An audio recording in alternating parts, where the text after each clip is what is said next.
Welcome to the preview of the preseason game number 2, Washington football team.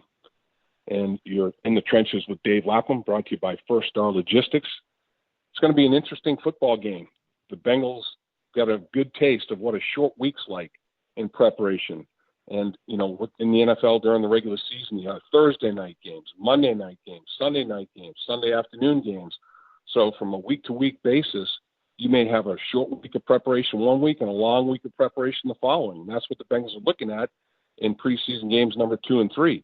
A short week of preparation for the Washington football team, then a long week of preparation because they don't play until the following Sunday. They play Friday against Washington and Sunday against Miami. So they'll get a taste of short week prep, long week prep here in the preseason for guys that make the football team. And I think what they're looking for, first and foremost, against Washington is come out and be physical and get after it just like they did in preseason game number 1 against Tampa Bay. I think all phases, including special teams, played harder, more aggressively, more effectively than Tampa Bay. You want that to occur against the Washington football team as well. And it's going to be a good test because this football team has talent. There's no question about it. And they've got talent in the trenches. We talked about the 4 first-round draft picks. They all entered the league as first-round draft picks at defensive tackle and defensive end. And the offensive line for the Washington football team operates pretty well, too, because I know what it's like when you play against – when I practiced against Tim Crumry every day of the week, game day was a vacation. When the Washington football team's offensive line is working against that best defensive line in the National Football League, theoretically, on a day-by-day basis of practice, game day is easier. And they run the football well. Washington can run the ball. There's no doubt about it. So will the defense be able to do, again, what they did against Tampa? They've slammed the Tampa Bay Buccaneers, 29 yards rushing, 1.7 yards per carry, 159 yards offense. I mean, it was just an unbelievable performance. Will they be able to stack it up and not be a one-hit wonder? You know, and that you want to have 2 and hopefully 3 preseason games all of the same caliber, and then you think, hey, we got something cooking here. We're a pretty decent football team in the defensive side of it. The secondary, the 3 cornerbacks for the Bengals are just playing unbelievably well, and it translated to preseason game number 1. Hopefully it carries over to preseason game number 2. Cheeto is at corner is outstanding. Trey Waynes is having a hell of a camp. Mike Hilton in the slot. Those 3 are just great football players at the corner position. They're physical. They're feisty. They provide sticky coverage.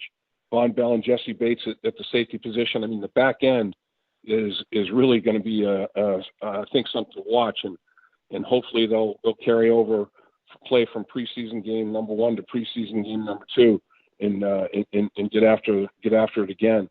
The big thing this week with Washington is, like I said, they can run the ball pretty well, but also they do a good job of the zone read.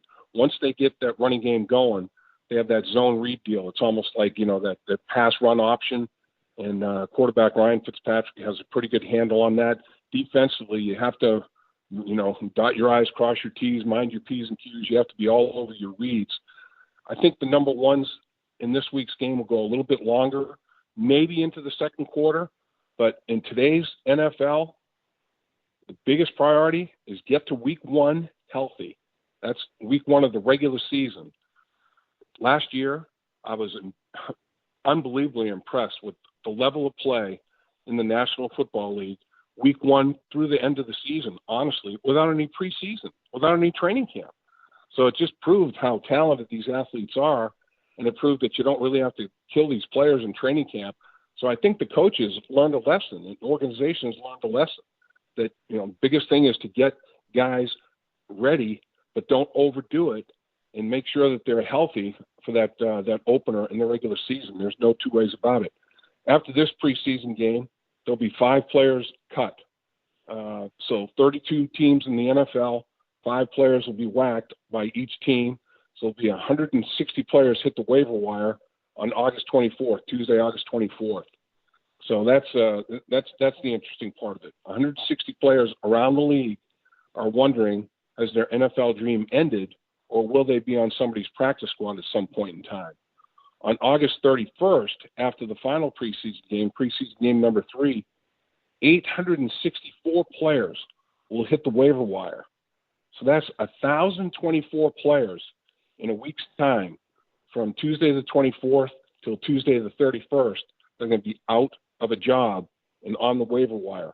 512 will be signed to practice squads. They've got 16 players that they're going to bring back for practice squad purposes per team, per 32 teams. 512 players could be looking for their life's work. The NFL dream, if it's not over, it's on hold for sure. But this game plan against the Washington football team is going to be very vanilla, very basic. Lou Anarumo made a comparison earlier this week. When you go to a diner and it's got pages and pages of a menu, and then you come to the kiddie menu and there's only a few items on the kiddie menu, he's picking from the kiddie menu right now. And the fact is that they want to keep it simple. They want the players to know what they're doing and how they're supposed to do it so they can play fast. Same thing for the offensive side of things in this football game. They're going to be evaluating a lot of players. Some of the things that I'm going to be looking for in this football game from a player standpoint, Isaiah Prince really stepped up in the first exhibition game against the Tampa Bay Buccaneers. He played just about the whole game. Started off a little bit rocky, but man, he settled in. He's very, very long. He's very athletic. He shows pretty darn good strength. So I want to see how he plays, if he can stack good performances together. Fred Johnson comes back for the first time to be able to play in a preseason game. Fred Johnson is just as long, even stronger, not quite as athletic, a little bit stiffer. But Fred, that battle for that third tackle, I think both of these guys are going to make the football team. They'll make the 53-man roster. There's no question in my mind if it plays out the way it's looking like it's going to play out. But which one is going to be active on game day on that 46-man roster as the third tackle, the swing tackle? Deontay Smith suffered some dehydration this week at practice. So Deontay Smith may not be able to go. And that's unfortunate because he had a pretty good start against Tampa. And they want to see him carried over against a pretty good interior defensive tackle tandem that the Washington football team is going to put out there on Friday night. But unfortunately, there's a good chance he might not go. I don't think that's going to hurt his chances to make the football team, but a guy that is going to have an opportunity to really shine potentially is Jackson Carman. And he's going to play a good bit in this football game. There's no question about it. I think to start the season, it would not shock me if Quentin Spain and Michael Jordan did start at the right guard position. Xavier Suafilo, they know what he can do as a veteran. Jackson Carman's just got to keep working. I think Frank Pollock's breaking him down. He's going to build him back up, and that process is ongoing as we speak. Another big battle in this football game is going to be that tight end position. Mitchell Wilcox played very, very well on special teams against Tampa. He showed his ability to run, and that's obviously a big factor, and he showed that. And other guys have played well special teams. Kevon Frazier, the safety, played excellent football on special teams. Hakeem Davis-Gaither looked really good. Trayvon Henderson made 3 tackles in 5 special teams that he was on the football field for. Mitchell Wilcox separated him a little bit and separated himself with special teams play for that tight end position. Trent Irwin, we've talked about it before. Trent Taylor, he's a candidate for a return guy. Trent Irwin showed that he can return punts. He had a 13-yard punt return. He covered kicks. Who's going to be able to give them the most snaps at the line of scrimmage offensively and on special teams? Trent Irwin can play inside and outside. Trent Taylor is pretty much inside. Trent Taylor is a proven return guy in the National Football League. He's done it. This is his 5th year in the league. So really big battle going on there. Feel very bad for Travion Williams. I mean, he's out again with that hamstring injury. He popped that hamstring right before the Bengals were going to travel down to Tampa Bay. Preseason game number 1. He didn't play in that game, not playing in this game. Chris Evans stepped up. Jaquez Patrick stepped up. And I think those guys are going to get a lot of playing time in this football game. The thing is, good football players are going to be let go. And one of these running backs is not going to make the dance. Joe Mixon, P. Ryan are definitely in. Travion Williams, Jaquez Patrick, Chris Evans, somebody's going to go. maybe a couple of guys are going to go. They're going to have a couple of guys out there on the waiver wire at the running back position that can play. But that's the case all around the National Football League. There's no two ways about it. Got some injury issues defensively. Kareem will not be able to go on the edge. Osai will not be able to go on the edge again. So that's a little bit of an issue. Two rookies that stepped up in my mind in preseason game number 1. I want to see if they can continue and build upon that effort in preseason game number 2. Two guys that played better than they practiced. And you find that sometimes. You find guys are gamers, not practice players. Trey Hill at center and Tyler Shelvin at defensive tackle. And they're both bigger guys, came in a little bit overweight, hot days, tough times at camp, and they were dying on the football field. Really, a couple of practices, I thought they were going to fall out. They may not make it. And by the time we get to team drills, they were done. They were spent.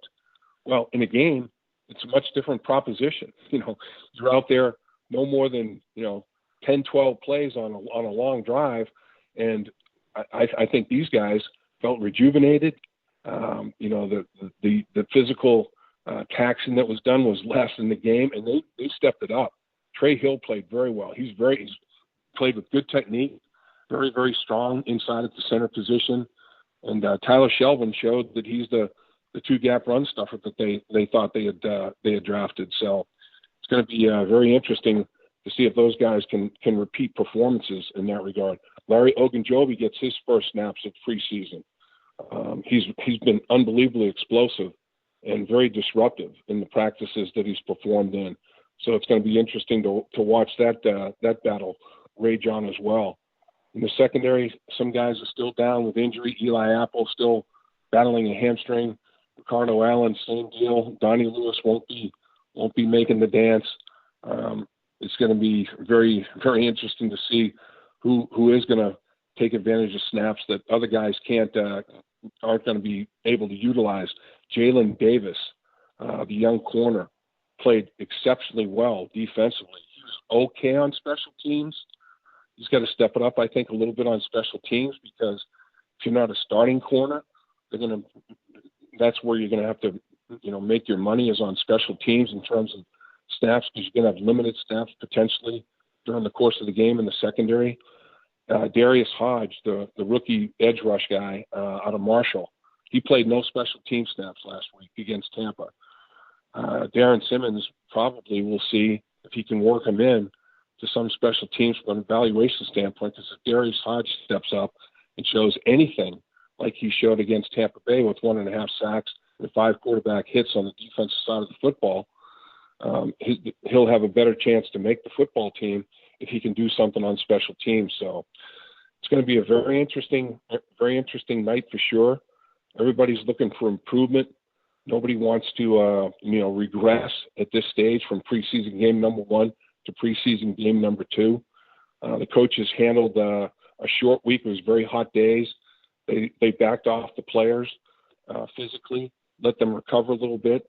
The guys were tired from that the short week aspect of things, and I expect them to go out to Washington and play good, hard, physical football and see what happens against the Washington football team on Friday night.